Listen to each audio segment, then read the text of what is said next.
Hey guys, what's going on? Laying back for a Disney Plus review, and today I'm going to be talking about Sneakerella.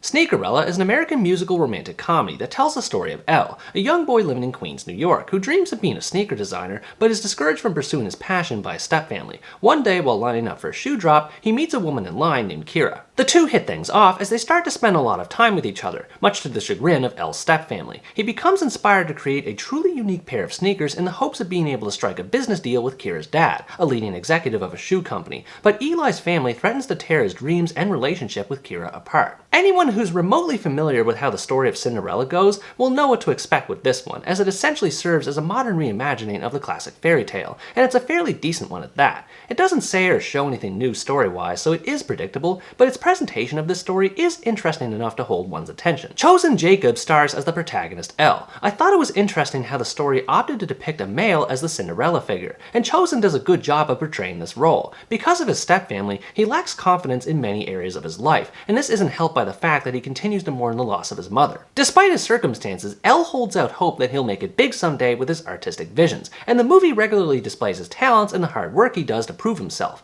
It was great to see him have such a high degree of drive, a goal to pursue beyond the romance, and in general he was a very sympathetic character. The love interest Kira King, played by Lexi Underwood, is a bit more formulaic by comparison, but she's still a decent character overall. She lives in her family's shadow, though she has more support from her family unlike what Elle does with his, so she has the chance to broaden her horizons more and find a potential designer for the company, which is what connects her to Elle. As a Princess Charming figure, she's okay, but there's not a whole lot to see from her as far as personality goes. She does hold her own in the musical scenes where she sings and dances along with the other characters, but outside of this, she's pretty bland. The romance that develops between Elle and Kira is pretty much the exact same as it was in the original Cinderella. Sparks fly almost immediately, the two are separated by family and class, even the sneakers serve the same purpose as the glass slippers. The course of their relationship is predictable from beginning to end, but they still have some cute moments together that are adorable. The only problem I have with how their romance proceeds is how quickly it happens. It's not quite love at first sight, but it was strange to see how fast things move between them just within minutes of first seeing each other. There's not a lot of time given to let the relationship properly develop, so it ends up feeling blasé. There are other supporting characters who tag along for the story, but they end up being just as generic as the romance itself. Elle's friend Sammy helps him stay committed to his dream, so it's nice that she's a supportive figure in his life, but beyond this, she's little more than a cheerleader. Elle's stepfamily were probably the characters that annoyed me the most, mostly because of how cartoonishly overbearing they are. His stepdad is a bit better in that he's trying to make an honest living for his family, but he still comes off as ordinary, and his stepbrothers filling in the role of ugly stepsisters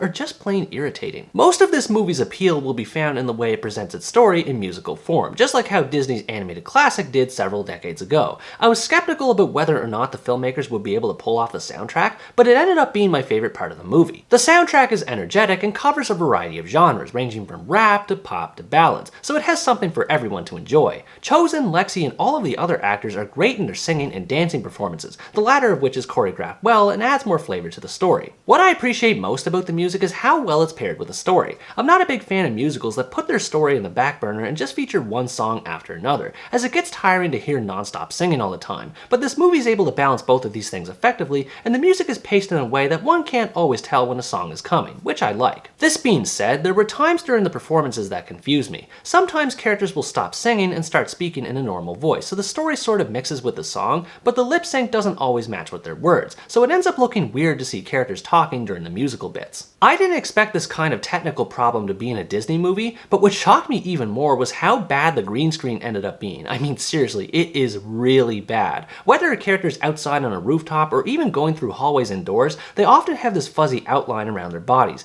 It is instantly obvious, and it looks awful. When it comes to the production design, everything looks fine, especially the sneakers Elle makes. Even though they're basically a MacGuffin, it's nice to see them play a larger role in the story compared to the slippers in the original Cinderella, not to mention that they look way better than the movie's special effects. Again, for a Disney movie, it's just bizarre to see how bad anything that's computer generated looks. The aerial shots of New York City look fake and out of place, and for some reason they didn't even bother to show real metro trains outside of one or two times when Elle rides them. As far as comedy goes, there's not a whole lot to say. It's a family movie, so I can't pick on it too much, but there's a lot of cheesy scenarios that will only really appeal to kids, such as weirdos arguing with Elle for cutting in line, or the gardener who fills in as a fairy godmother of sorts, inexplicably waving magic to do normal tasks, because In the end, though, I liked how it combined its themes, mixing in elements of the American dream with the concept of true love. Elle's never-ending inspirations endeared me to his journey to success, both for his passion for sneakers and his love for Kira. Overall, Sneakerella is an average family movie that won't blow anyone's minds, but it is interesting with how it goes about modernizing an old fairy tale in a new way. If you like Disney movies, you want to see one of your animated favorites told again from a fresh perspective, and you don't mind technical hiccups, I think you might enjoy it. It's not all that much different from the original story, and its technical problems can be distracting, but the acting, singing, and dance performances of the cast make it an entertaining experience that's enjoyable for the whole family. At the very least, it's way better than the Amazon version. What did you think about this movie? Did you think it was a compelling adaptation of the Cinderella story, or did you find it to be a mediocre one? Let me know in the comments below. Anyways guys, that's going to wrap up my review of Sneakerella. Thanks for watching this video, I hope you enjoyed it, and as always stay tuned for the next part, where next time I review the Danish romantic drama, Toscana.